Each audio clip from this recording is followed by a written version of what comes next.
광주 전남권 뉴스입니다. 광주 화정 아이파크 외벽 붕괴 사고 현장에서 실종된 노동자 6명의 행방이 아직 확인되지 않고 있습니다.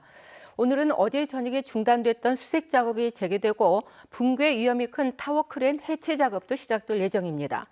현장에 나가 있는 취재 기자 연결합니다. 김혜린 기자, 지금 현장 상황은 어떻습니까?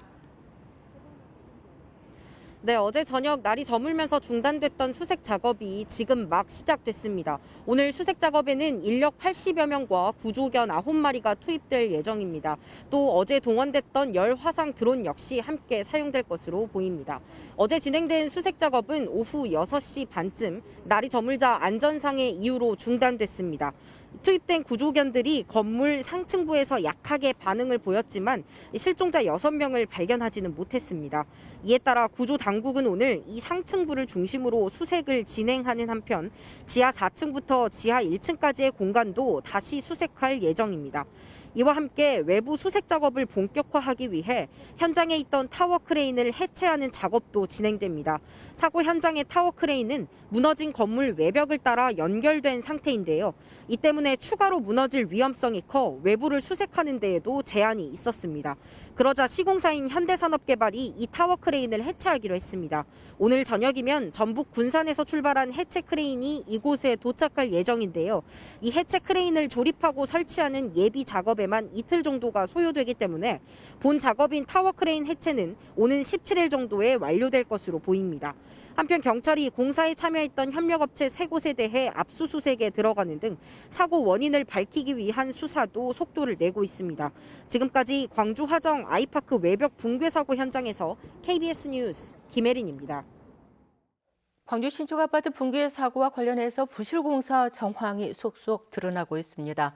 사고 당일 타설한 꼭대기층의 콘크리트 하중을 바닥과 벽이 이겨내지 못하면서 붕괴로 이어졌다는 분석이 나오고 있습니다. 보도에 최혜진 기자입니다. 폭격을 맞은 듯 아파트 외벽이 무너져 내립니다. 무너진 상층부에서 내려다본 영상입니다. 타워 크레인 쪽에 바닥이 크게 내려앉았고 외벽을 타고 콘크리트가 쏟아져 내렸습니다. 공동주택을 지을 때 외벽에 설치하는 안전난간이 무너지고 철근도 모두 빠져나왔습니다. 전문가들은 사고 당일 39층에 타설한 콘크리트 하중을 하부층이 지탱하지 못해 23층까지 잇따라 무너진 것으로 보고 있습니다. 겨울철에 아래층 콘크리트가 제대로 굳지 않은 상태에서 새로운 층을 쌓아 올린 게 하나의 원인이라는 겁니다. 결국은 무리하게 공사를 한 거죠. 붙는 게 아니고 올다 보니까 겉에서 보기에는 단단한 것이 보이지만 실제 내부적으로는 힘을 받으려 할 수가 없는 그런 상황인 거죠. 설계상의 문제도 제기되고 있습니다. 일부 전문가들은 바닥을 지탱하는 기둥이 약하거나 부족했을 가능성을 제기합니다. 단단한 내력벽 대신 칸막이 형태의 기둥을 설계할 경우 지지력이 약할 수 있다는 겁니다. 여기에 외벽에 부착한 타워 크레인이 회전할 때 발생하는 힘이나 초고층에서 부는 강풍이 종합적으로 작용했을 가능성도 제기됩니다. 콘크리트 품질이 떨어질 수 있다는 주장도 나옵니다. 레미콘 품질 상태가 좋은 편은 아니거든요. 그러다 보니까 이제 콘크리트 강도라든지 콘크리트 내구성이 사실 부실한 경우도 많이 나오게 되고. 현대산업개발은 충분한 양생 기간을 거쳤고 공사 기간을 무리하게 단축한 것도 아니라고 해명했습니다. KBS 뉴스 최진입니다. 광주시는 이번 사고를 계기로 현대산업개발이 광주에서 진행하는 모든 건축 현장에 대해 공사 중지 명령을 결정했습니다. 경찰도 현대산업개발 현장 소장을 입건하는 등 수사에 본격 착수했고 국토부와 노동부도 조사에 들어갔습니다. 양창희 기자의 보도입니다. 책임을 통감합니다. 너무나 부끄럽습니다. 현장을 찾은 현대산업개발 대표. 사고 원인 규명과 수사 협조를 약속하며 거듭 사과했습니다. 깊은 사죄의 말씀을 올리며 전사의 역량을 다하여 사고 수습과 피해 회복에 최선의 노력을 다하도록 하겠습니다. 광주시는 대책본부 회의를 통해 현대산업개발이 광주에서 진행 중인 모든 건축 현장에 대해 공사 중지 명령을 결정했습니다. 해당 사업장은 화정동 사고 현장을 포함해 모두 4곳으로 올해 7월 1,700여 세대가 입주 예정인 재개발 단지 등이 포함됐습니다. 앞으로 국토부, 경찰청 등과 협력하여 철저한 사고 원인을 조사해서 모든 법적, 행정적 책임을 엄정하게 물어서 건설 현장의 안전 불감증을 발본색원키로 했습니다. 경찰 수사도 속도를 내고 있습니다. 광주경찰청 수사본부는 아파트 공사장의 책임자인 현대산업개발 현장 소장을 피의자 신분으로 입건했습니다. 안전조치를 소홀히 해 작업자를 다치게 했다는 업무상 과실치사상 혐의가 일단 적용됐습니다. 경찰은 작업 기록과 감리 일지를 확보하고 감리 책임자 등 관계자를 조사해 공사가 무리하게 진행됐는지 확인할 예정입니다. 그러나 수색 작업이 진행 중이어서 사고 원인을 확인하기 위한 정밀 감식이 시작되기까지는 시일이 걸릴 것으로 보입니다. 이익만을 위한 어떤 건설 행위가 진행되는 과정에서 또다시 이 사고가 발생했다고 생각합니다. 그래서 이 점에서 이제 법적인 책임도 당연히 져야 한다고 생각을 하고. 국토교통부는 건축 시공과 구조, 법률 전문가로 구성된 사고조사위원회를 꾸렸고 고용노동부도 아파트 공사장과 현대산업개발에 대한 특별 감독을 예고했습니다. KBS 뉴스 양창입니다.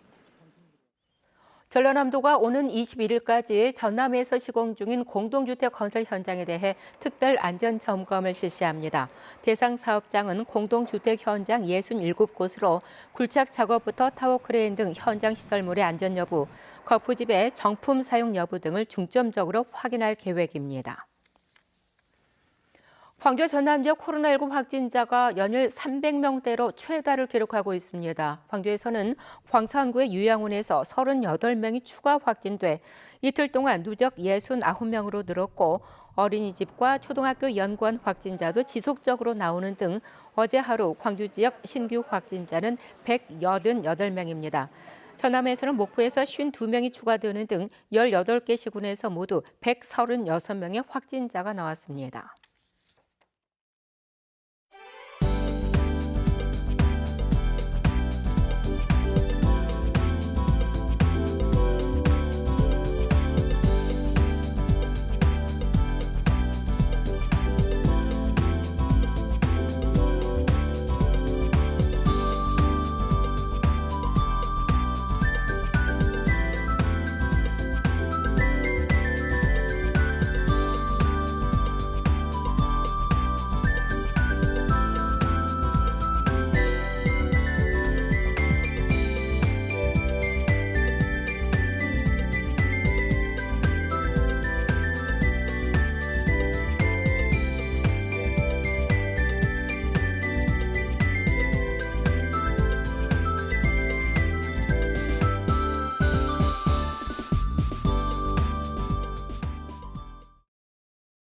오늘 다시 곳곳에 눈이 내리고 있습니다. 특히 광주와 전남 서부 지역에 다소 많은 눈이 예상되는데요. 광주와 무안, 신안, 영광, 장성 이렇게 5개 지역에는 이미 대설주의보가 발효가 됐습니다. 눈은 오늘 오전까지 많이 내린 뒤 오후부터는 가끔 내리겠고요.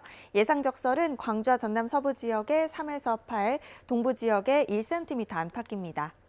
해안 지역은 바람이 다시 강해지고 있습니다. 순간 풍속, 초속 20m 이상의 강풍이 예상되는데요. 흑산도와 홍도, 함평, 목포 등 해안 지역에 이미 강풍주의보가 발효가 됐고요. 그 밖에 남해안 지역으로도 점차 확대가 되겠습니다. 다음은 자세한 지역별 날씨입니다. 아침 기온 어제보다는 1, 2도가량 높지만 여전히 예년 이맘때보다 춥고요. 한낮 기온도 장성과 광주 1도에 머물겠습니다. 여수와 고흥의 낮 최고 기온 3도로 어제와 비슷하겠습니다.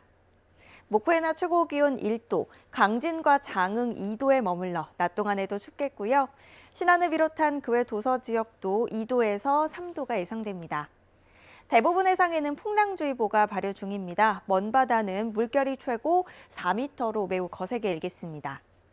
전남 북서부 지역은 내일 새벽에도 눈이 조금 날리겠고요. 추위는 내일 낮부터 점차 누그러지겠습니다. 날씨였습니다. 다음은 희망 2022 나눔 캠페인 이웃돕기 성금을 보내주신 분들입니다.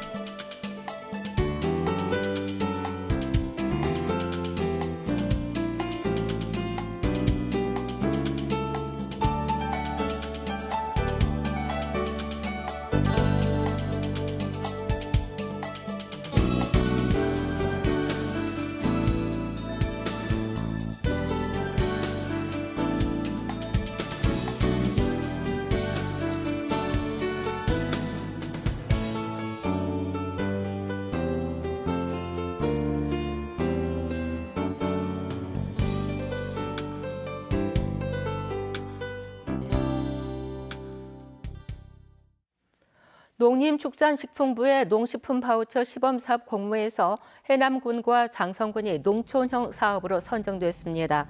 이번 사업은 농식품부가 신청 지자체 계획 타당성과 적정성 등을 종합평가해서 대상 지역을 정했고 전남에서는 지난해 해남군에 이어서 올해는 장성군이 추가됐습니다. 국립호남권 생물자원관과 신안군이 상생협력협약을 체결하고 섬 지역 생물 보전과 관리를 공동으로 해나가기로 했습니다. 협약에 따라 호남권 생물자원관과 신안군은 생물자원 조사 발굴은 물론 섬과 연안 연구자원 공동조사와 전시, 교육 프로그램 등의 사업을 진행합니다. 해남군은 지난 10일 기준으로 올겨울 물김 생산량은 19,391톤, 생산 금액은 228억 5,900만 원으로 전년 대비 각각 4%와 30% 증가했다고 밝혔습니다. 해남군은 올해 물김이 체묘 초기 고수온으로 작황이 좋지 않았지만 수온이 점차 회복되면서 생산량이 늘어난 것으로 분석했습니다. 목요일 아침에 함께한 KBS 뉴스를 마칩니다. 감사합니다.